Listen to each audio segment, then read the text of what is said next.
Hello. Started to make videos again. I'm kind of going here and there on them due to just issues in life and such. But um, I wanted to do a video on something that we had talked about in a group about how the mental health issue started. Mine actually started kind of weird. Um, I think I had it all my life, but I didn't really realize it until the upper 2000s. Um, that I started noticing that I was getting OCD real bad.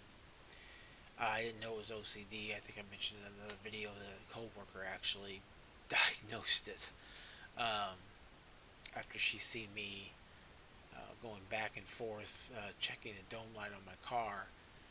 I would constantly check my keys, constantly checking the door, make sure it was locked. Um, the stove was off, the refrigerator was shut. Most of it came from things that happened. I left my keys in the door once, so that started OCD on that. I left the oven on once, so that started the OCD on that. And I didn't close my car door, the way the dome light was on, and that started the OCD on that. So it just kind of just built from there. It got so bad it was to a point where I it's people OCD, they mention this if you watch any videos on it or see anything about it, is that the person who has it knows what they're doing is crazy. Uh, that they you know that you locked the door. You locked it. You tried it. A couple times. It's locked. Go on. Move on. But then you start to go out and you hear a voice that says, "Are you sure it's locked?" And if you don't check it, it starts to get more and more um, intrusive to the point where if you don't do it, it's like an impending sense of doom coming. Um, it got really bad for a while, and I thought it was going to get worse. And then as it kind of is weird, it kind of subsided. Um, as it subsided, uh, I didn't have much problems with it. I still checked the doors, I still checked my keys, but not as much as I did before. And so I think it was, I don't know what was helping on it. I don't know if it's just my mind was readjusting that what I was doing was crazy and not to do it. Not to, like I said, like not to say I didn't stop doing it. I still check my keys, I still check the door, but not 20, 30, 40 times like it was before. And then when I shattered my arm in 2020, I started getting really bad depression, and it started affecting my job because I was missing a lot of work. And then when my sister passed away, it really got bad.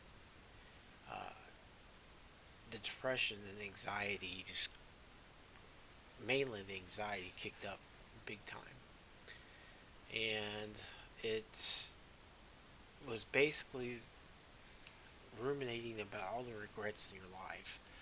I think OCD plays a part in that too. I didn't know that. I just recently started learning that it has a part to play as well in your mental health. That especially for ruminations and regrets of the past. Um, you know, there's a lot of things I should have done differently in the past. I know what's done is done, but you still struggle with it. Say it's like, what if I did this? How my life would have been changed? Would have been changed for the better if I had went this direction or went that direction. Um, and you deal with it on a daily basis. I know there's a lot of people I know in groups and stuff that deal with it. Um, it's even harder, like I said, without a support network.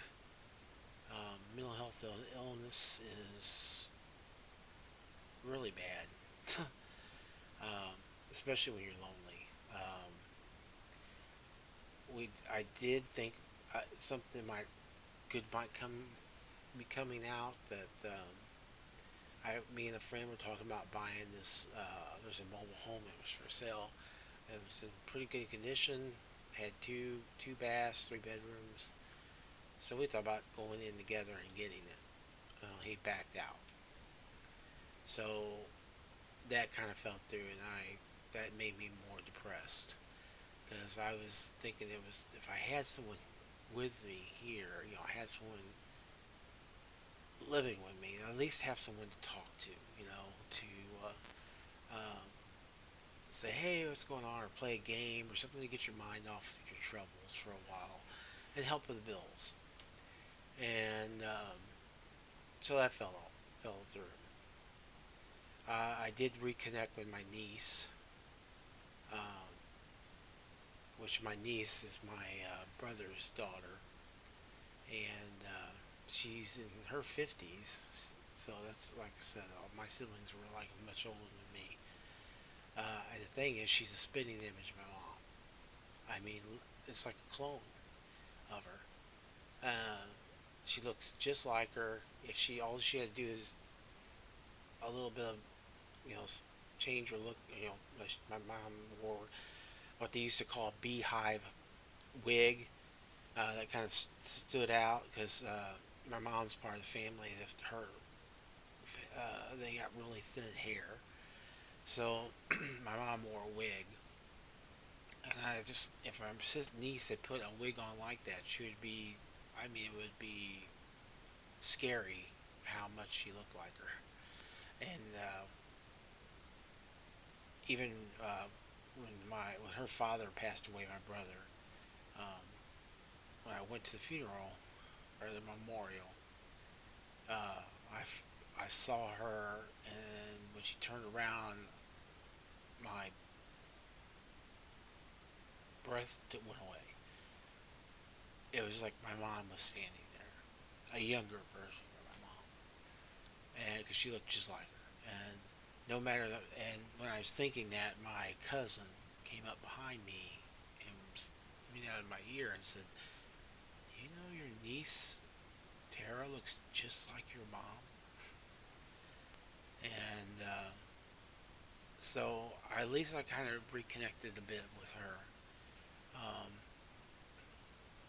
I wish my family was closer. Um, it would be nice to have people to go to and have maybe a family reunion or something like that to meet everybody.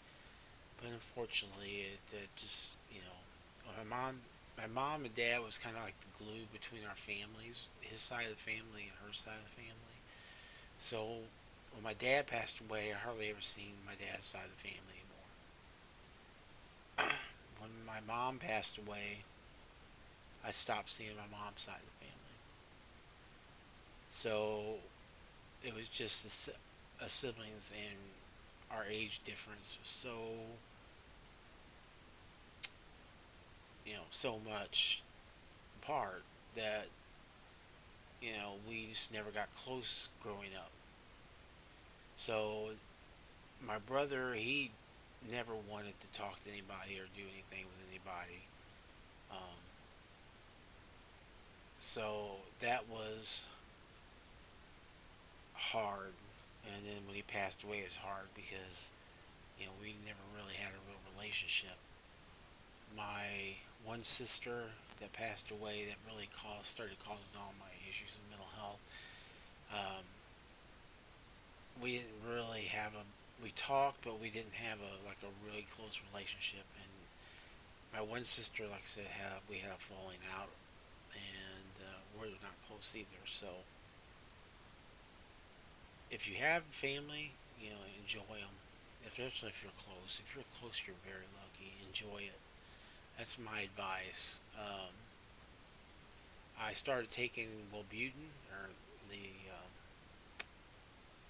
not the generic form, but it's the extended tablet for depression, and see how that goes. I just started it the other day. I don't really feel like much difference, but we'll see. As they say, it can take up to 2 weeks for it to be noticeable. But like anything else, we'll just have to see how it goes. I'm just worried about getting insomnia, which is the worst part. But anyway, that was just my little bit of a update. I hope everyone that watches this is doing well. If you're suffering from mental health issues, try to find a therapist or someone to talk to. I try to get something to help, because I know it's not easy, especially when you're trying to, live your life with it. It's very hard. But anyway, that's the little update.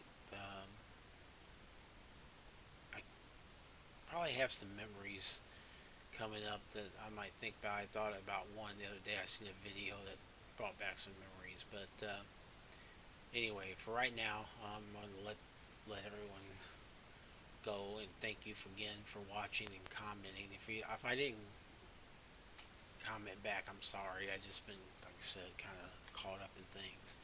Uh, but I do appreciate it, really. Um, Negative, positive. Out. If you commented, thank you.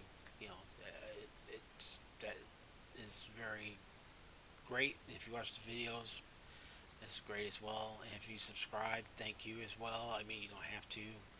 These videos, like I said, are just basically kind of a journal type thing, but that's why they're not professional. But I wish everyone a good day. Uh, if you're off for Columbus Day, good for you. Um, have a good 3-day weekend. I'm gonna probably make another video with some memories of things that happened in the past. When you get my age, like I said, you start to ruminate on things in the past that what you grew up with. If only you could go back. Groundhog's Day was real, that would be great. But thank you. Really, thank you for watching these videos. And thank you for commenting. Have a wonderful night. And like I said, thank you so much.